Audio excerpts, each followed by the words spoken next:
All right, guys, welcome to video number 11. I want to talk about rolling and kind of position sizing, right? So, in terms of position sizing, there's not really one size fits all answer because you will know that, for instance, stocks, specifically in my retirement account, UNH makes up a large portion of my Roth, right?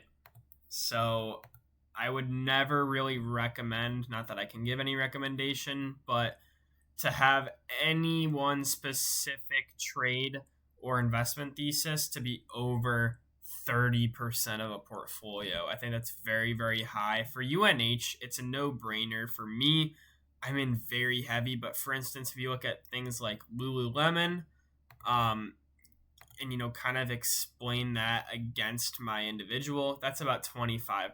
So very significant stake, but it's nothing overwhelming, right? So I would say a general rule of thumb for me is to position size with anything of 5% to make it, actually impactful in the portfolio, up to like 25-30%. Now, let's talk about rolling options, right? This is something that needs to be addressed, okay? Say my put or call that I'm selling, a single leg put or call, is going into the money, right? That either means for puts, I'm forced to buy the stock at that price, and for calls, I'm forced to sell my stock, right? What if I don't want to do that? What if I think that A, the stock is going to drop further and I want to buy it for less than what I said, or B, for calls, I want to sell this for higher than I was willing to because I think it's actually going to keep on running with the momentum it's been having, right? Totally two valid, theses, right? For instance, let's look at QXO because right now I have a $19 put and QXO is at $19.25, so it's kind of approaching it, right?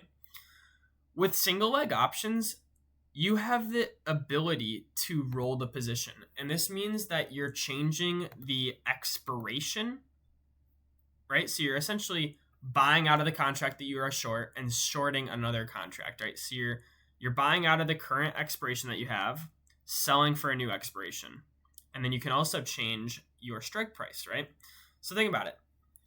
If we're looking to roll the option, what do we want out of that? We want to own the stock at a lower price in this, point for puts.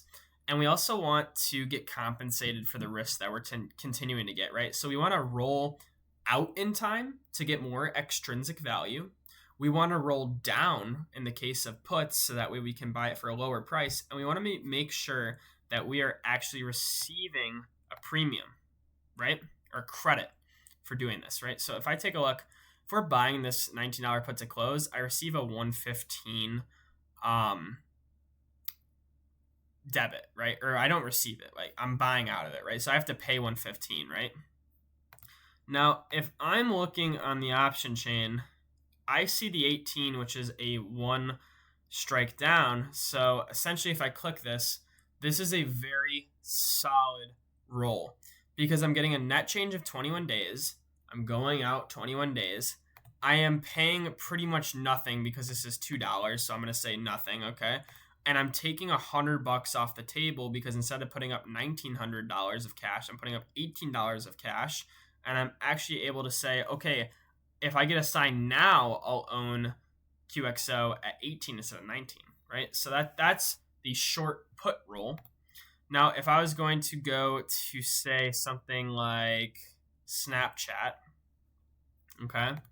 Snapchat used to be trading up around $9, right? So my call was actually in the money. If I wanted to roll that contract, I want to roll it up some strike prices because it's a call, right? So to be selling it for more and then out expiration wise, right? So if I go to roll this option and I go a month out, you can see that, okay, I'm closing it for $64. I need something better than 64 if I'm going to do it, right? Which honestly, it's not the $10, right? That really doesn't make much sense. And the November 7th just came to market, so there's nothing there. So honestly, it doesn't make sense to roll right now because only a couple days ago was it at $9. It's not anymore. It's still fine to hold the $9, but it's the same sort of thesis. You want to roll up and out for calls, down and out for puts, and make sure you can try to get a credit. Now, a couple of questions probably arise. What if I can't get a credit? And when do I roll out? Okay, or when do I roll, right? If you can't get a credit, it's better off to just get assigned, right? Say I can't get a credit on the put that I sold, just own the shares. I own the shares now. Let me sell calls. I'm running the wheel, right?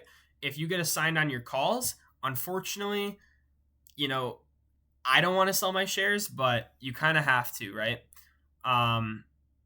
If it's such a significant debit to pay, it's not really worth it. Sell your shares, get back in selling puts, right? Now, when do I roll, right? For single leg options that you have stock on, I would say for me, I typically roll when the delta is around 0.45, right?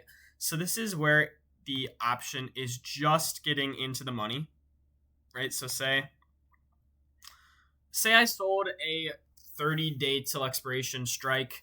Chances are the stock is going to take a couple weeks to move up that much. It's not going to happen like the day after. So assuming we get a little bit of time decay, we can see if we click on, say, the 8.5, the delta is going to be 0.43. So this is just as it's going in the money is where I typically roll. So let's kind of simulate this. Say I have the 8.5 strike, right? And I want to buy out of it. I'm just like doing the trade hypothetically, right? So I have this short and I want to buy out of it and I want to roll this to a month out, right? Well, now take a look. We'll have to go here. I can now roll even all the way up to the $11, right? Because I'm choosing to, and I'm getting a credit, because I'm choosing to do it right as it goes in the money.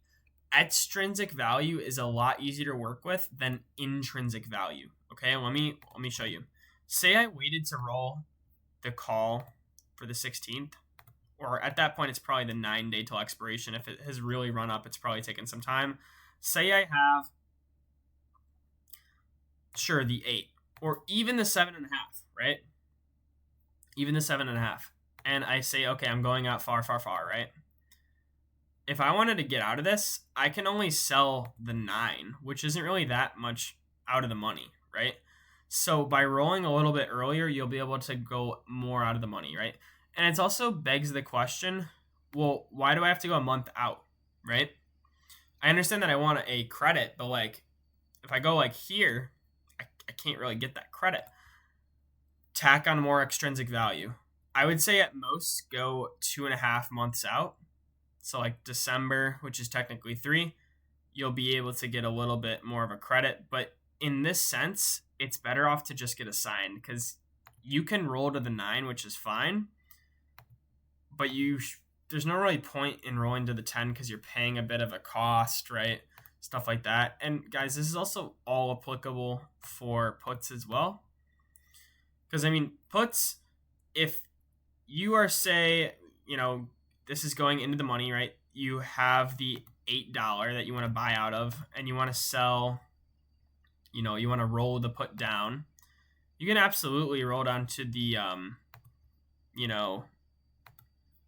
7, and you get a minor credit. You're taking $100 off the table. But this is why I like to roll right as it goes in the money for single legs that you own stock on or want to own stock. It's a little bit different with long calls. Because if you think about it, you want to preserve your stock, right? When you are owning the shares outright and running the wheel, which is why, again, I roll right as it goes in the money. Gives it room. With options that you hold, these are like gold, okay? This is worth almost 6K. This is a huge option, right?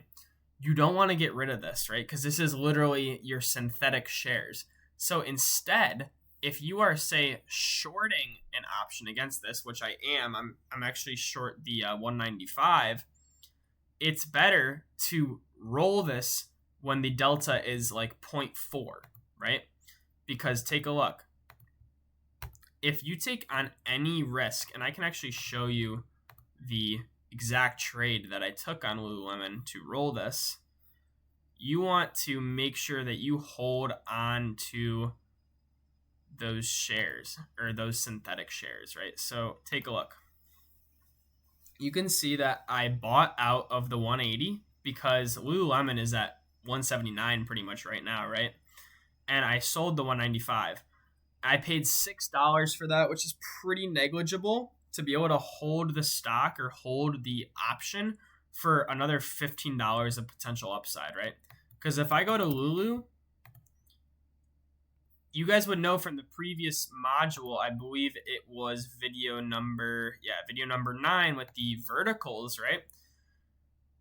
If this was to go to 180 at expiration and I get assigned on the short call, I need to exercise the long call. But the long call has so much more time. It has until January of 2027, right? So it has almost 15 months more of the contract life. I don't want to give this contract up just yet, right? There's so much more for this to do. So that's why I want to roll a little bit earlier at that 40 delta compared to the 45, right? So that's just before it's in the money. And that's just my 2 cents. So hopefully this entire, module gave you a holistic approach to options.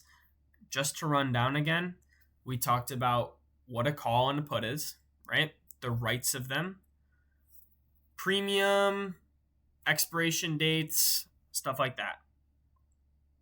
We talked about being a buyer versus a seller, right? And what we need in order to buy options, which is just cash, right? Just the initial debit, and what we need to sell puts and calls. We talked a little bit about the Greeks, delta being not only the change in the options price, but also the percent chance that the option will finish in the money. Theta, which is time decay. Vega, which is the sensitivity to implied volatility. We talked about, again, bringing that all together and single leg option strategies, what the wheel is and how we can sell puts, get assigned shares, sell calls, and rinse and repeat. Then we talked about vertical spreads, which was a little bit of a tricky conversation. Then we've just been talking about the application and risk as well as rolling options. So with that being said, I hope that this can be like your portfolio in the next coming weeks to months. I am fully transparent in what I've been doing. You guys see my portfolio and know that I share pretty much anything that I'm doing on here. So feel free to reach out for any more guidance or questions. I really hope that this course gives you the ability and the framework to succeed and be able to think for yourself. And again, I really just want the best for you guys and to learn from mistakes that I, made. So without further ado, hopefully you've stuck around for this entire time, and I will see you in the Discord. And if not, have a great day and a good investing journey. So take care.